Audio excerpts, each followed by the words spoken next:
What is acquisition premium? Acquisition premium is the extra amount a company pays to buy another company above its current market value. In simple words, acquisition premium means paying more than the market price to acquire a business.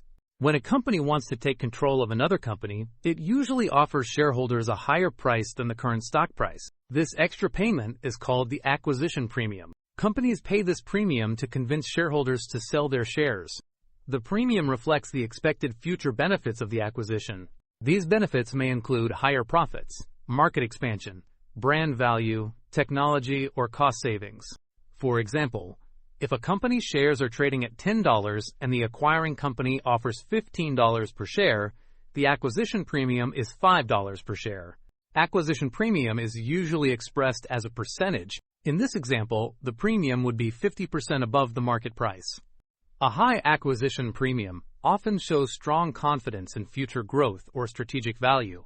However, paying too high a premium can be risky. If expected benefits do not occur, the acquiring company may face financial losses. In acquisition accounting, the premium often becomes part of goodwill. Goodwill represents intangible value such as brand reputation, customer loyalty, and future earning potential. Investors carefully analyze acquisition premiums to judge whether a deal is beneficial. In simple terms, acquisition premium is the extra price paid to gain control of a company. Easy way to remember. Acquisition premium means paying extra today for expected future value.